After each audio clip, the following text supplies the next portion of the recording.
There's been a major twist this morning in the Blake Lively and Justin Baldoni It Ends With Us feud. Yeah, for more, we're joined by entertainment editor Peter Ford. Pete, this involves Taylor Swift.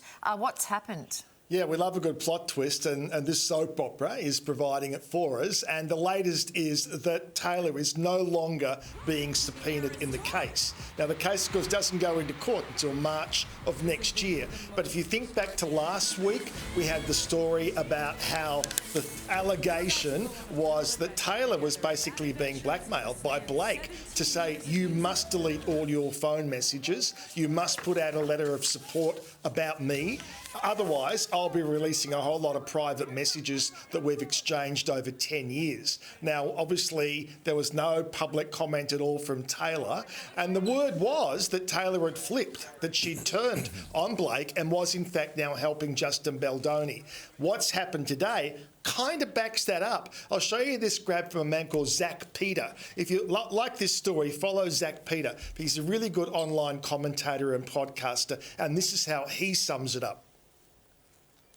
Media is telling you about it. The reason they withdrew them is because Taylor Swift's team turned over the information they were seeking. Which is funny because we have this media spin from Dominic over at Deadline where he says, shake that subpoena off. Taylor Swift probe dropped by Justin Baldoni and Blake Lively's battle in the latest twist. But then they buried this little nugget in the article where it says, part of the reason the summons was dropped was because details that the Brian Friedman represented Baldoni and crew sought were provided. And the one guarantee we have, this story is far from over. Guaranteed. Hey, Hugh Jackman has opened up about his very first Wolverine audition, yeah? Yeah, because, you know, Hugh had such a jump from being unknown internationally. He was doing theatre work in London, but unknown at a movie star level, and suddenly he got Wolverine, and he got flown over for an audition. The actor who was going to play it dropped out. They needed someone urgently, so he was basically travelling between Canada for auditions and the United States, and he had a problem going in and out of the country, and was questioned and was detained. This is how Hughes told it on The View. I'm all of a sudden in Toronto and I said, well, what about the work, the visa? They said, it's in the works, it's all going to happen, don't worry about it. I should have worried about it because I got off and I'm just handing him, and all of a sudden I'm like the guy in Midnight Express, I'm sweating. I'm the worst. I like at school, I never did anything wrong, and all of a sudden I'm at customs without a thing, and they said, so what are you here for? I said, just visiting. Sweating. Go to the other room.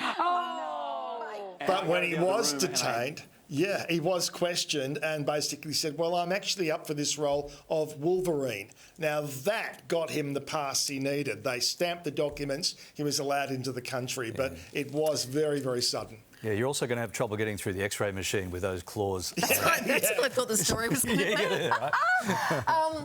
Gee, I'm not questioning his acting ability, but you should be. If anyone can, whiz past customs with a bit of a look, should be an actor. I don't know if a snap and a look gets you through customs, Carly, but anyway.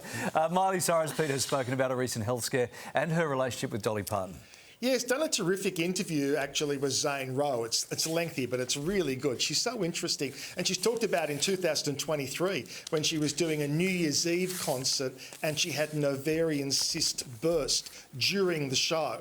But like the old school performers, and, you know, obviously Dolly Parton's one of those, she's ploughed on. But she does in this interview also say that Dolly doesn't always give her the thumbs up on her work. Have a look at this interview. I had a medical emergency. I had a ovarian cyst rupture, which we didn't know exactly what was going on, so we did it. But it was pretty traumatic because it was extremely excruciating, and I did the show anyways. But you know, it was really, really hard on me. I was expired on my amount of time that I was able to shut down because he's like, you know, you have no idea how many artists have sat in this chair and told me that they were quitting music. Yeah. You know, everyone does this. Everyone has these traumatic experiences. What I've always realized is that, you know, it'll quit me before I ever quit it. I went to visit Dolly 2 Christmases ago, and I play her something beautiful on my phone. She goes, all right, I see what you're doing. You got any hits? And I'm like, I do, actually. She goes, oh, really? What's it called? And I had not written it yet, and I was like, well, it's called More to Lose. You hadn't written it? Had not written it yet. You hadn't written but it? I knew the title. And I was like, it's called More to Lose. And I was like, I'll send it to you. And she goes, well, you got any more?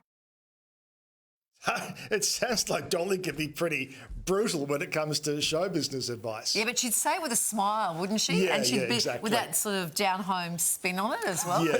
Because Pete, we know her so well. No, but you know, you should be darling, you got any more? Whenever I'm having a cognac with Dolly over there in Dolly World, she just looks down at me and, I get it. Pete, Miley's also dropped a new trailer. This is for her upcoming film. I didn't know she had one coming. Yeah, well, it's a cinematic event. Oh, that thing, yeah, right. that thing, yeah. Yes. On June 27, one night only, one day only, I guess, one day and night. And it's obviously to back up the new album, 13 original songs. We showed one trailer for it last week. A new one has just dropped. Yeah, so as you can see, the Miley PR machine is really going into overdrive. That's what happens when we talk about Miley and Molly for too long. Yeah, Miley and Dolly, Molly. Thank you, mate.